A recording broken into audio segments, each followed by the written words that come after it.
Bangladesh Jamaat Islamic দলটি নাকি নিবন্ধন বাতিল করবে। পয়েন্টে আসেন। পাচাটাচাটি করার কোনো অপশন নেই। সাদাকে সাদা বলবেন, কালাকে কালা বলবেন। ওই মেয়েটি গণমাধ্যমে এমন ভাবে তাপে সোশ্যাল মিডিয়াতে কোনো জায়গায় থাকা যাচ্ছে না। কয়েকদিন আগে একটা বুড়া বেটাকে বিয়ে করছিল, ওই বুড়া বেটা সবকিছু নিয়ে সবকিছু শেষ করে বুড়া বেটা মারা গেছে, এখন আর একটা ধরছে। সে একজন সেই বড় ব্যবসায়িক, সে একজন অনেক বড় ব্যবসায়িক, তার কোনো কিছুই নেই। সে ব্যবসায়িক মানুষ, সে সবকিছু বলতেই পারে। সে ইসলাম কি বুঝবে? ইসলামের বিরোধী তো করে যাবে, তাই না? পয়েন্টে আসেন। পাচাটাচাটি করার কোনো অপশন নেই। সাদাকে সাদা বলবেন, কালাকে কালা বলবেন।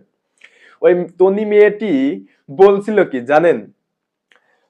বাংলাদেশ জামাতে আমির না একটা সাক্ষাৎকারে আল জাজিরা থেকে বাংলাদেশ আমিরকে, জামাতের আমিরকে একটা সাক্ষাৎকারে ইংলিশে বলা হয়েছিল, আচ্ছা আপনাদের দলে মেয়ে মানুষ কি প্রধানমন্ত্রী হওয়ার সম্ভাবনা আছে? এই কথাটি বলছিল।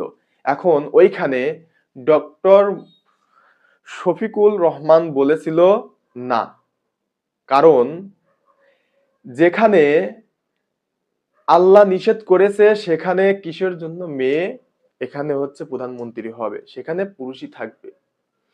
এটার জন্য নাকি হচ্ছে মেয়েদেরকে ছোট করা হয়েছে, মেয়েদেরকে নাকি একটা নিচু করে দেখানো হয়েছে, সেজন্য বাংলাদেশের জামাতের নিবন্ধন বাতিল করা হবে।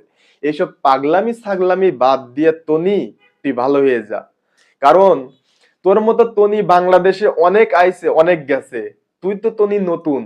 তোর মতো তনি যদি বাংলাদেশে তুই টিকে থাকতে পারবি না তো, কারণ তুই বুড়া বেটাকে সবকিছু আত্মসাৎ করে যে নিয়ে গেছিস, সবকিছু নিছিস, এটা সব বাংলাদেশের লোকজন দেখছে। আর তুই যে একটা বড় ব্যবসায়ী, তোর সবকিছু আকার আঙ্গিতেই দেখা যায়, সব বোঝা যায়। আর বাংলাদেশের জামাতের আমির কখনো কোনো কিছু মিথ্যা বলে নাই। আর সে রিয়েল অথেন্টিক পিওর কথা বলছে। সাদাকে সাদা বলবেন, কালাকে কালা বলবেন। পাচাটাচাটি করার কোনো অপশন নেই। মেয়েদেরকে সম্মান দিছে আল্লাহ তাআলা, তাদেরকে অনেক বড় জায়গায়, তারা অনেক ভালোভাবে থাকবে, তারা পর্দাশীল ভাবে থাকবে, তারা ভালো কিছু করবে। কিন্তু তুমি দেহ ছেড়ে তুমি রাস্তাঘাট দিয়ে চলবা, তুমি দেহ ছেড়ে তুমি নিজের মতো করে চলাফেরা করবে, সেটা কি বাংলাদেশের মানুষ চাইবে? ইসলাম যেটা বলে সেটা আসলে তোমরা পালন করতে পারছো না, সেজন্য তোমরা এখন বলছো বাংলাদেশ জামাত ইসলামী এখন রাজাকার, বাংলাদেশ জামাত ইসলামী এখন দেশ বিরোধী, এন তেন তমক সমক। পয়েন্টে আসেন ভাই। পাঠাচার্য কোনো অপশন নাই। সাদাকে সাদা বলবেন, কালাকে কালা বলবেন।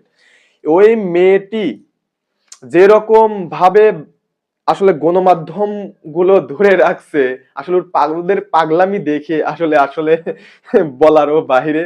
তার জন্য ওইসব পাগলামি সাবলামি বাদ দিয়ে তনি ভালো হয়ে যা, বুঝছিস? আর ভিডিওটা অবশ্যই বেশি করে শেয়ার করে দিন। ধন্যবাদ সবাইকে। আসসালামু আলাইকুম। ব্রাদার্স তাজুলের সাথে থাকার জন্য।